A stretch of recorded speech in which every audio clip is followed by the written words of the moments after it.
Hello friends, রাঁধুনি রসি থেকে আপনাদের সবাইকে স্বাগত। আবার চলে এসেছি আমি আমার রেসিপি নিয়ে। আজকে আমার রেসিপি মুরগির মাংস। এখানে আমি দেশি মুরগির মাংসের হালকা ঝোল রান্না করব, সেটাই আপনাদের সাথে শেয়ার করব। 600 গ্রাম দেশি মুরগি নিয়েছি, ভালো করে পরিষ্কার করে ধুয়ে এটা নুন, হলুদ, কাশ্মীরি লঙ্কার গুঁড়ো আর একটু সর্ষের তেল দিয়ে ভালো করে আধ ঘন্টার মতো ম্যারিনেট করে রেখে দিয়েছি। সঙ্গে রেখেছি সেদ্ধ আলু আর পেঁপের টুকরো। এখানে 1.5 খানা টমেটো আমি টুকরো করে নিয়েছি।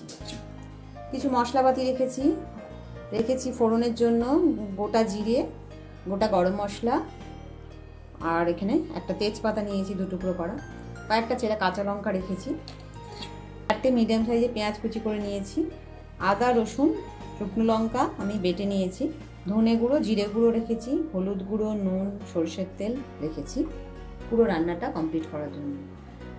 এই দিয়ে আমার তৈরি হয়ে যাবে দেশি মুরগির হালকা ঝোল। আসুন তাহলে রেডি করি। মুরগির ঝোল রান্না করার জন্য আমি এখানে কড়াই বসিয়ে দিয়েছি, প্রায় পরিমাণ মতো তেল দিয়ে দিচ্ছি।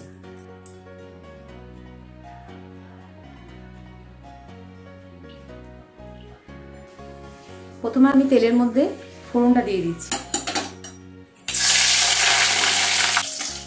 ফোড়নটা দিয়ে একটু তেলের মধ্যে 1 ছিটে হলুদ দিয়ে দিলাম, কারণ ফোড়নটা খুব ফুটছিল। একটু নাড়াচাড়া করে নিলাম। এবার আমি দিয়ে দিচ্ছি পেঁয়াজ কুচিটা।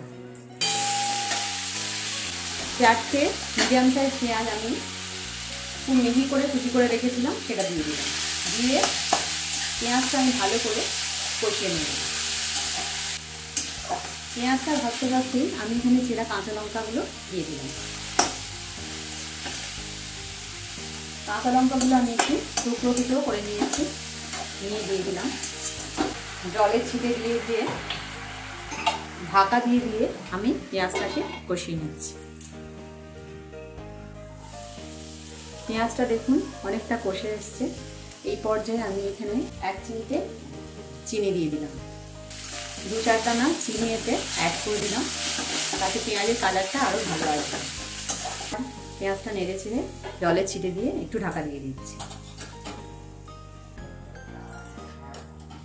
পেঁয়াজটা কিন্তু আমাদের বেশ লাল করে কষানো হয়ে গেছে। এই পর্যায়ে আমি দিয়ে দিচ্ছি টমেটো কুচিগুলো। আমি 1.5 খানা টমেটো কুচি করে রেখেছি, সেটা দিয়ে দিলাম। টমেটো কুচি দিয়ে দিচ্ছি পরিমাণ মতো নুন।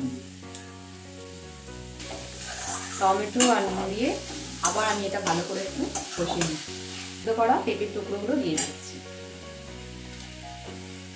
সেদ্ধ করা পেঁপের টুকরোগুলো নেড়ে ছেড়ে এবার দিয়ে দিচ্ছি শুকনো লঙ্কা, আদা রসুন বাটা। ঝালের পরিমাণটা বা মশলাপাতির পরিমাণটা অবশ্যই আপনারা আপনাদের পছন্দ মতো স্বাদ অনুযায়ী দেবেন। মাঝে মাঝে একটু জলের ছিটে দিচ্ছি, বেশি দিয়ে রান্না করছি না, তাই মাঝে মাঝে একটু জলের ছিটে দিলে মশলাটা ভালো করে কষে যায়। এবার আমি দিয়ে দিচ্ছি ধনে আর জিরে গুঁড়ো, 1 চামচ করে ধনে আর জিরে গুঁড়ো দিয়ে দিলাম। পুরো মশলাটা আমার কষানো হয়ে গেছে। এবার আমি ম্যারিনেট করা মুরগির টুকরোগুলো দিয়ে দিচ্ছি। দিয়ে পুরোটা এবার ভালো করে কষিয়ে নিচ্ছি। মাংসটা দিয়ে আমি ভালো করে কষিয়ে নিয়েছি। এবার আমি এটা ঢাকা দিয়ে দিলাম। আর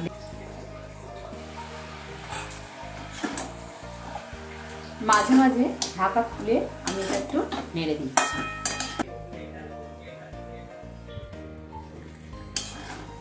ঢাকা দিয়ে রান্না করলে রান্নাটা কিন্তু খুব ভালো হয়, আর মাংসটা খুব ভালো সুসিদ্ধ হয়। দেখুন মাংসটা কিন্তু কেটে যাচ্ছে, তার মানে মাংসটা বেশ ভালো মতো সেদ্ধ হয়ে এসছে। জলও অনেকটা, মাংস থেকে জল বেরিয়েছিল সেটাও কিন্তু একদম অনেকটাই শুকিয়ে এসছে। এই পর্যায়ে আমি সেদ্ধ আলুর টুকরোগুলো দিয়ে দিচ্ছি।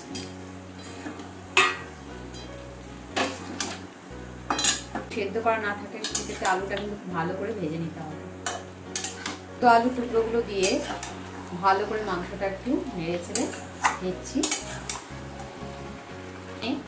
আবার একটু ঢাকা দিয়ে দিচ্ছি। এবার আমি এতে পরিমাণ মতো গরম জল অ্যাড করব। কতটা ঝোল খাবেন সেই বুঝে গরম জলটা অ্যাড করতে হবে। আমি যেহেতু এটা হালকা ঝোল করব তাই জলের পরিমাণটা আমি কিন্তু সেইভাবেই দিচ্ছি। এবার আমি গ্যাসের ফ্লেমটা লো টু মিডিয়ামে করে দিলাম, দিয়ে একটু ঢাকা দিয়ে দিচ্ছি।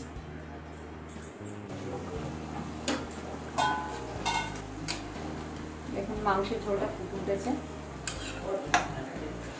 আর মাংস আলু তো সেদ্ধ করাই আছে, আরও ভালোভাবে একটু আলুটা সেদ্ধ হয়ে গেল। আর মাংস কিন্তু একদম সেদ্ধ হয়ে গেছে। সামান্য একটু নুন দিয়ে দিলাম, আর মনে হচ্ছে একটু নুনটা কম হয়েছে, তাই সামান্য একটু নুন অ্যাড করে দিলাম। দেখুন মাংস আলু সব পুরোপুরি সেদ্ধ, আলু তো সেদ্ধ করাই ছিল। দেখুন মাংস একদম পুরোপুরি সেদ্ধ হয়ে গেছে, আর ঝোলটা কিন্তু রেডি হয়ে গেছে। আমাদের দেশি মুরগি হালকা ঝোল একদম রেডি। এবার উপর থেকে গরম মশলার গুঁড়ো দিয়ে আপনি এটা সার্ভ করে দেবেন। আমি যেহেতু গোটা গরম মশলা দিয়েছিলাম তাই সামান্য একটু গরম মশলার গুঁড়ো দিয়ে দিচ্ছি। মুরগির হালকা ঝোল কিন্তু একদম রেডি। দেখুন ঝোলটা দেখতেও দারুণ হয়েছে, আর এটা কিন্তু খেতে খুব টেস্টি হয়। খুব বেশি তেল দিয়ে আমি কিন্তু এই ঝোলটা রান্না করিনি, দেখতেই পেলেন। গ্যাসের ফ্লেমটা অফ করে দিয়ে আমি এটা 2 মিনিট একটু স্ট্যান্ডিং টাইম দিয়ে এটা সার্ভ করে দিচ্ছি। দেশি মুরগির হালকা ঝোল আমার এখানে তৈরি হয়ে গেছে, আমি সার্ভ করে দিয়েছি। এটা কিন্তু ভীষণই টেস্টি হয় খেতে, গরম ভাতে একদম খুব ভালো লাগবে। অবশ্যই আপনারা এইভাবে একবার ট্রাই করে দেখতে পারেন। যদি ভালো লেগে থাকে রান্নাটিকে লাইক ও শেয়ার করার অনুরোধ রইল। নতুন বন্ধুদের আমার সাবস্ক্রাইব করার অনুরোধ রইল। পাশে থেকে বেল আইকনটা অবশ্যই প্রেস করবেন, তাহলে নতুন নতুন রান্নার আপডেটগুলো সহজেই পৌঁছে যাবে। সুস্থ থাকবেন, ভালো থাকবেন, ধন্যবাদ।